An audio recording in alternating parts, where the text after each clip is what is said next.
Պարոն Զոհրաբյան, ներսում էլի հոգևորականներ կան, որովհետև դուք հաշնորհքի հետ միայն դուրս եկաք։ Ես գիտեմ, որ այլ հոգևորականներ են հրավիրել հարցաքննության որպես վկա։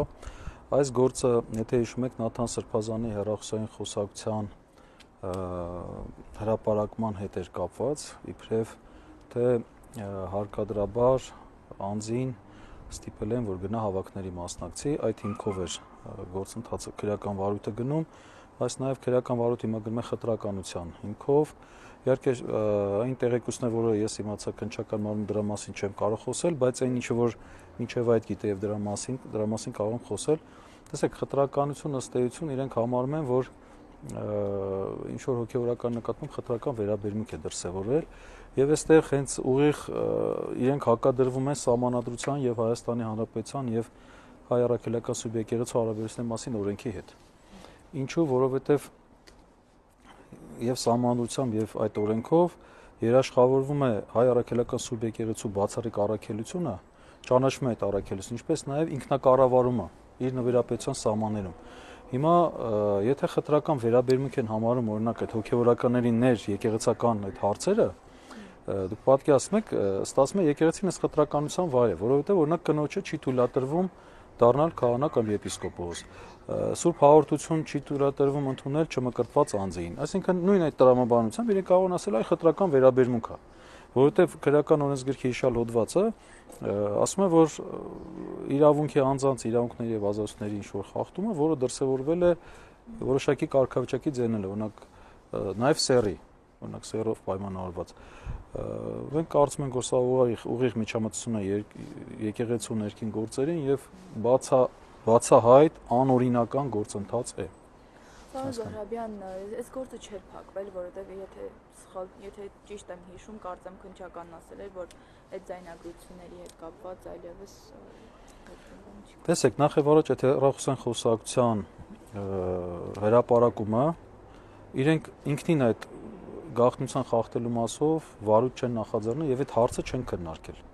որովհետեւ առաջինը դա պետք է իրենց հետ արժեր, առավելևս երբ հոգեվորականը ըստ էության հայտնում է, որ ապօրինի կերպով է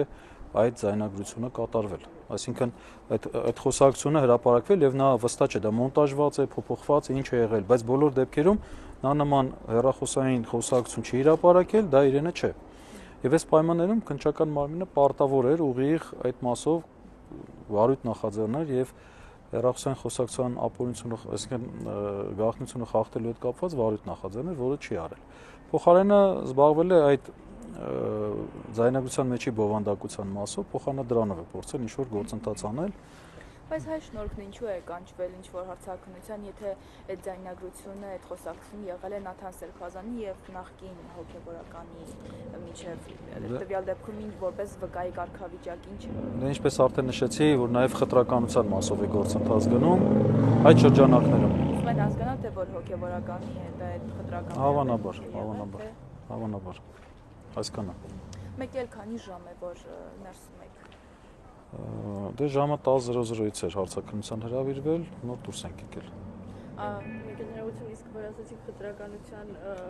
մասին, այս դեպքում կոնկրետ ինչ խտրականության մասին են խոսում։ Հավանաբար, որ այդ հոգեվորականների նկատմամբ կարգալույզ լինելու որոշումներ են կայացվել։ Իբրև դա խտրական վերաբերմունք է, ենթադրում եմ, որ դա է։ Բայց այսինքն իբրև թե կարգալույծ անելու որոշում, բայց դա ստացվում է միայն եկեղեցու գործն է, ինչ գործ ունի։ Այո, եկեղեցու գործն է, այդպես որ նայենք։ Ինչպես ընդունել են, այնպես էլ կարող։ Այո, իրենց ներքին աշխարհն է, իրենք չեն կարող այդ հիմքով մտնել։ Առավել եւս, տեսեք, նույն հաջողությամբ, եթե այդպես նայենք, իրենց վարչապետը որոշումներ է կայացնում մարդկանց ազատում աշխատանքից, նախարարները դատական բազմաթիվ վեճեր կան, որ գնում են դատարաններում եւ իրենց իրավունքների խախտումներով առաջ են գնում, այսինքն այդ նշանակում է դա բոլորը խտրականություն է, եթե այդպես նայենք։ Մի հարց էլ, ինչ որ ցուցմունք եղել է, որ իրեն գործ են սկսել այդ խտրական վերաբերմունքը։ Չեմ կարող ասել, չգիտեմ։ Նախաքննության մարմինը մեզ տեղեկատվություն չի տրամադրում այդ առումով, չգիտենք։ Եվ նշեցիք, որ չգիտեք, թե որքան հոգեվորական կա այս բանը։ Չէ, այս բանը չգիտեմ, բայց գիտեմ, որ մոտ 9-ից 10 հոգեվորական այս 2-3 օրվա ընթացքում պետք է գան որպես վկա ցուցմունք տալ։